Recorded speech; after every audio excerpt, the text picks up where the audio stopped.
وہ ساتھ میں اس کنٹری میں نہیں رہتے, وہ بھی کسی اور کنٹری میں رہتے ہیں. سو اس میں اب دیکھنا یہ ہوتا ہے کہ کیا جو آپ کے پاس چائلڈ کی سول رسپانسبلٹی ہے. اگر تو ایک پارٹنر کی ڈیتھ ہو چکی ہوئی ہے, سو دین تو اٹس اے ویری کلیئر کیس. آپ اپنا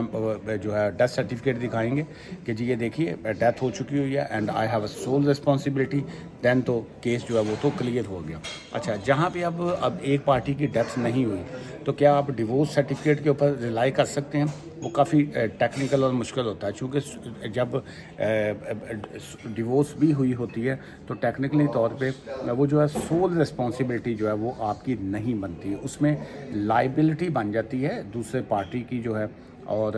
رسپانسبلٹیز بن جاتی ہیں, لیکن سول رسپانسبلٹی جو ہے وہ نہیں بنتی. سو اس طرح کی جب سچویشن ہوتی ہے تو وہاں پہ آپ کو کورٹ کا جو ہے وہ آرڈر لینا جو ہے وہ میں سمجھتا ہوں کہ بڑا مسٹ ہو جاتا ہے. یا اپنی کوئی ایف سی ایویڈنس ان کو دکھانی ہوتی ہے کہ you have a sole responsibility of child جو ہے, اور جو فادر ہے اس کا بچے کا, اس کو آبجیکشن نہیں ہے کہ جی کہ ماں جو ہے وہ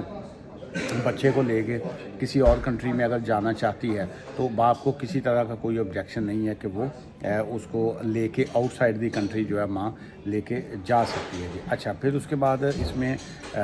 2-3 اور بڑے اہم پوائنٹس آ جاتے ہیں. سو نمبر 1 تو یہ آ جاتا ہے کہ جی کہ کیا نارملی جو چائلڈ ہے وہ کس کے پاس رہتا ہے. اگر وہ نارملی چائلڈ رہتا ہی ماں کے پاس ہے, لیکن اس کے باوجود جو ہے کیا باپ کنٹری میں نہیں رہتا, تو پھر آپ کو اوبیسلی جس بھی کنٹری کا میں وہ رہتا ہے ڈزنٹ میٹر کہ وہ ان کے پاس کوئی وہاں کا ویزا ہے یا کوئی انلیگل ہے یا جو اس پہ ورک ویزا پہ ہے یا کوئی اور جو بھی سچویشن ہے, آپ ان کے ڈاکومنٹس جو ہیں ایز این ایویڈنس جو ہے وہ آپ دکھا سکتے ہوتے ہیں. لیکن اسٹل آپ لیٹ سے ایک میں جو ہے ایز اے مدر جو ہے یا ایز اے فادر جو ہے, میرا تعلق پاکستان سے ہے, میں اب بچہ جو ہے وہ نارملی میرے پاس ہی رہتا ہے, لیکن میری جو وائف ہے وہ یو ایس سیٹلڈ ہے, وہ پاکستان میں نہیں رہتی. سو اس میں اب 2 آپشنز ہو سکتے ہیں, یا تو میں پاکستان میں کورٹ میں کیس فائل کروں اور وہاں سے گارڈینشپ سرٹیفکیٹ یا میں سول رسپانسبلٹی کا سرٹیفکیٹ پاکستان سے لے لوں. سیکنڈ اس میں آپشن یہ ہو سکتا ہے کہ جو میری وائف جو امریکہ میں رہتی ہے یا کینیڈا میں ہے یا دبئی میں جہاں پہ بھی رہتی ہے, وہ اپنی لوکل کورٹ کے تھرو جو ہے وہ آپ کو ایک سول رسپانسبلٹی کا ایک لیٹر بنوا کے دے, خالی ایفیڈیوٹ یا کوئی نوٹرائزڈ اسٹیمپ یا ٹیسٹڈ نہیں, باقاعدہ وہاں کی آفیشیل کورٹ کے تھرو وہ دے دے آپ کو کہ جی کہ مجھے کوئی آبجیکشن نہیں ہے اس کا اگر فادر بچے کو یو کے میں اپنے ساتھ ایز اے ڈیپینڈنٹ لے کے جانا چاہتا ہے. سو یہ قانون دونوں کے لیے لاگو ہوتا ہے. اچھا, پھر اس میں ایک اور یہ پوائنٹ آ جاتا ہے what about the best interest of child جو ہے. سو اوبیسلی چائلڈ کا بیسٹ انٹرسٹ جو ہوتا ہے وہ دیکھنا بڑا امپورٹنٹ ہوتا ہے کہ کیا یہ چائلڈ کا بیسٹ انٹرسٹ نہیں ہے کہ جی کہ بچے کو جو ہے وہ آپ ماں یا باپ جو ہے وہ یو کے لے کے جانا چاہتے ہیں اور بچہ وہاں پہ جا کے ایک اچھی سکولنگ کرے گا, ایک اچھی ایجوکیشن گزارے گا. سو اس طرح کی چیزیں جو ہے وہ بڑی پازیٹیو ہو جاتی ہیں کہ جی کہ آپ ایز اے سول رسپانسبلٹی بچے کی پراپر جو ہے وہ آپ لک آفٹر جو ہے وہ کر سکتے ہیں. جی اچھا, اور اس میں بہت سے کیسز میں ذہن میں رکھیے کہ ریفیوزلز آ رہی ہیں, اور میں یہ سمجھتا ہوں کہ آپ کو اس طرح کی اپلیکیشن فائل کرنے سے پہلے آپ کو ڈیسائیڈ کرنا چاہیے کہ آپ کو کرنا کیا ہوتا ہے. اچھا, اور اس میں اپینڈکس ایف ایم کی اگر ہم بات کریں تو وہ زیادہ تر جو ہے وہ spouse visas, partner visas, in married partner visa, وہ اس طرف جو ہے وہ کیس کو جو ہے وہ لے جاتا ہے.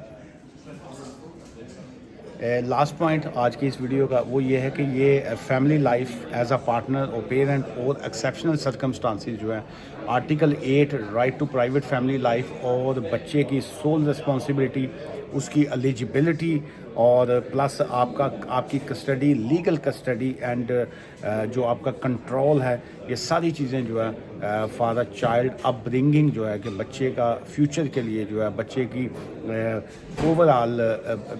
بیٹرمنٹ کے لیے جو ہے وہ آپ نے اس کو ایکسپلین کرنا ہوتا ہے. اور سیکنڈ یہ ہے کہ اس میں ہوم آفس ہو یا امبیسیز ہوں, وہ یہ بڑا اہم چیز یہ دیکھتی ہیں کہ بچے کی اپ برنگنگ کے لیے جو ہے یہ جو بندہ ابھی اپلیکیشن فائل کر رہا ہے، انہوں نے پہلے جو ہے کیا کردار ادا کیا ہے کہ کیا بچہ پہلے بھی انہی کے پاس ہی تھا اور انہوں نے کیا رسپانسبلٹیز دی ہیں، اور providing the day to day direction for the child's welfare جو ہے یہ بڑا امپورٹنٹ ہے کہ چائلڈ کی ڈے ٹو ڈے، یہ ڈے ٹو ڈے کیا ہے جی، صبح مارننگ بچے کو اسکول چھوڑنا، واپسی پہ اس کو اسکول سے لینا، اس کا فوڈ، اس کا میڈیسن، یہ پہلے جو ہے اس کی کون لک آفٹر جو ہے وہ کر رہا ہے جی، یہ چیزیں جو ہے اس طرح کے کیسز میں جو ہے بڑی امپورٹنٹ ہوتی ہیں. سو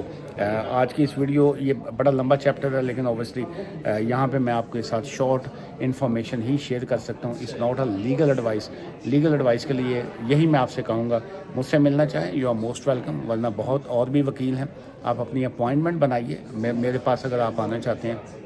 میں فون کنسلٹیشن کے اور آفس میں ملنے کی فیس چارج کرتا ہوں، لیکن آپ جو ہے وہ اپنا کیس اپنی سچویشن کے مطابق جو ہے وہ ڈسکس کر سکتے ہیں. اور یہ جو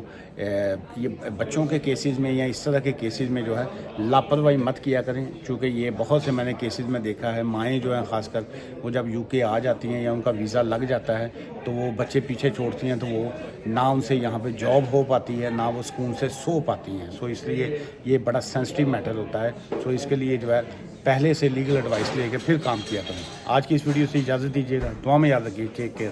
بائے فار.